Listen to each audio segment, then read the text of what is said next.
تفسیر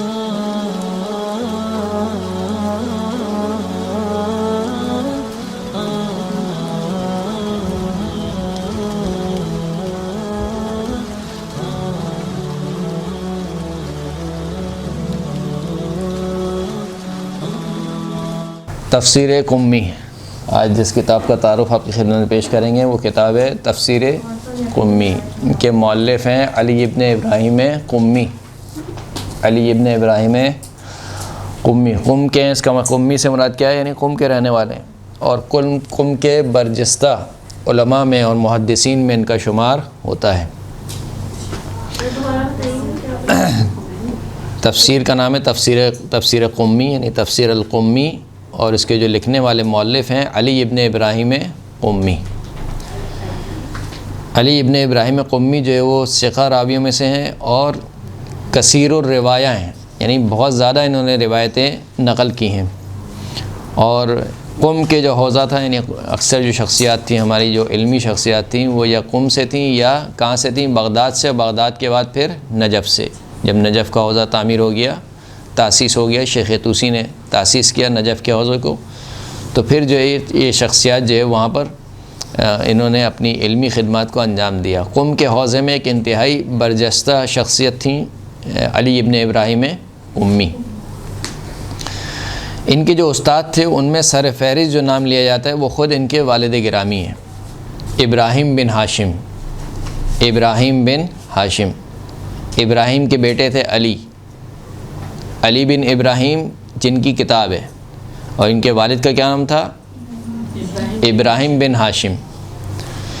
ابراہیم بن ہاشم ان کے استاد اصلی شمار ہوتے ہیں کہ جن سے انہوں نے احادیث کو نقل کیا ہے، یہاں تک کہ انہوں نے اپنے والد سے جو احادیث نقل کیے ہیں، جو کتب اربع یعنی کافی ہو، من لا یحضر الفقیہ ہو، الاستبصار اور تہذیب، یہ کتب اربع ہیں۔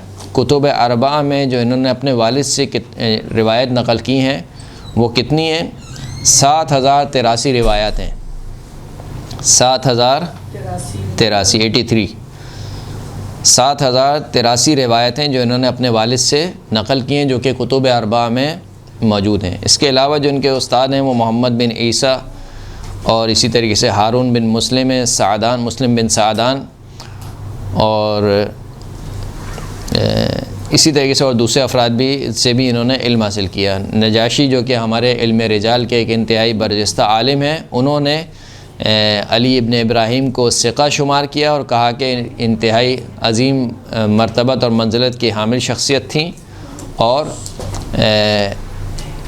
صحیح عقیدے پر تھیں، یعنی شیعہ اثنا عشری سے ان کا تعلق تھا۔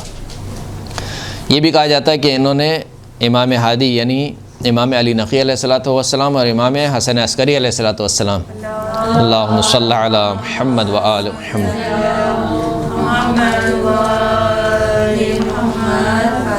ان دو اماموں سے انہوں نے ملاقات بھی کی ہے علی ابن ابراہیم نے۔ ان کے اور اساتذہ جو ہیں وہ صالح بن سندی ہیں، کہ صالح بن سندی نے روایت کی یونس بن عبد الرحمن سے، اور یونس بن عبد الرحمن جو ہے وہ خاص شاگرد ہیں ہشام بن حکم کے۔ اور ہشام بن حکم کس کے صحابی ہیں؟ ہشام بن حکم کس کے صحابی ہیں؟ امام موسیٰ کاظم کے۔ امام موسیٰ کاظم، خود ہشام بن حکم اور خود یونس بن عبد الرحمن، یہ خود انتہائی معتبر اور موثق راوی ہیں۔ تو ہشام بن حکم کے شاگرد ہیں کون؟ یونس بن عبد الرحمن۔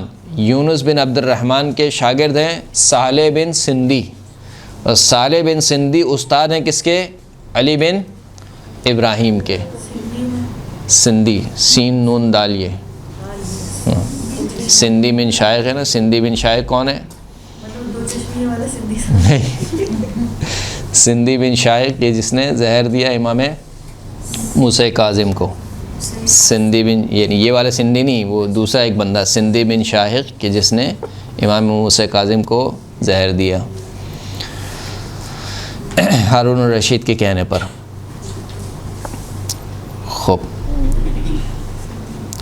ان کی جو دیگر تالیفات ہیں ان میں مثال کے طور پر ایک کتاب التفسیر، ایک کتاب الناسخ والمنسوخ، ایک کتاب قرب الاسناد، ایک کتاب شرائع، ایک کتاب توحید اور توحید و شرک، اسی طریقے سے ایک ان کی کتاب فضائل امیر المؤمنین علیہ السلام، ایک کتاب ان کے المغازی، ایک کتاب الانبیاء، اور اسی طریقے سے دیگر کتابیں بھی جو ہے وہ موجود ہیں۔ ان کی کچھ کتابوں سے یہ اندازہ ہوتا ہے کہ یہ کلامی ذوق رکھتے تھے، یعنی فقط محدث نہیں تھے۔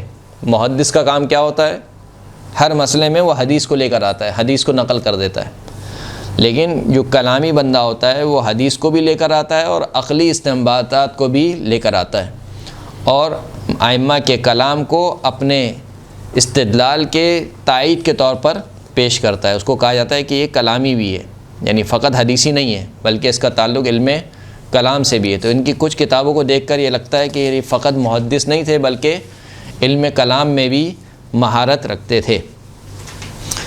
یہ جو کتاب ہے تفسیر القمی کے نام سے جو کہ مشہور ہے، اس کے بارے میں یہ نہیں کہا جا سکتا کہ یہ پوری کی پوری کتاب انہی کی لکھی ہوئی ہے، بلکہ شواہد موجود ہیں کہ اس کتاب کا اکثر حصہ کسی اور دوسرے شخص نے کسی دیگر تفسیروں سے جمع کیا ہے۔ یعنی علی بن ابراہیم قمی نے جو کتاب لکھی تھی وہ پوری کی پوری یہ والی کتاب نہیں ہے جو ابھی ہمارے ہاتھوں میں موجود ہے یا کتاب خانوں میں رکھی ہوئی ہے، بلکہ اس کا کچھ حصہ علی بن ابراہیم کا لکھا ہوا ہے، اور کہ کچھ حصہ بلکہ بیشتر حصہ وہ ہے کہ جو کسی دوسرے شخص نے دوسری تفاسیر سے اس کتاب میں جمع کر دیا ہے، علی بن ابراہیم قمی کی کتاب میں، جو کہ تفسیر القمی کے نام سے مشہور ہے۔ اور یہ بھی ہے، اور دوسرا یہ بھی ہے، یعنی یہ بھی معلوم ہوتا ہے کہ کچھ روایات تفسیر قمی میں موجود تھیں جو ابھی ہمارے پاس کتاب تفسیر القمی اس میں موجود نہیں ہے۔ یعنی کیا کام ہوا؟ دو کام ہوئے۔ ایک کام تو یہ ہوا کہ دیگر تفسیروں سے روایت کو جمع کیا گیا تفسیر قمی والی کتاب میں۔ دوسرا کام یہ ہوا کہ جو خود تفسیر قمی کی کتابیں روایت تھیں ان کو ہٹا دیا گیا۔ لہٰذا اس کا ایک شاہد ہمیں یہ ملتا ہے کہ جو کتاب تعویل الآیات ہے استرابادی کی، انہوں نے کچھ روایات تفسیر قمی سے نقل کی ہیں، یعنی وہ خود کہہ رہے ہیں کہ یہ روایت کہاں سے لے رہا ہوں میں؟ تفسیر قمی سے لے رہا ہوں، لیکن ہم تفسیر قمی کو جا کے کھولتے ہیں تو اس میں وہ روایت ہمیں نہیں ملتی۔ اس کا مطلب یہ ہے کہ یہ روایت موجود تھی وہاں پر اور اب اس کتاب میں موجود نہیں ہے۔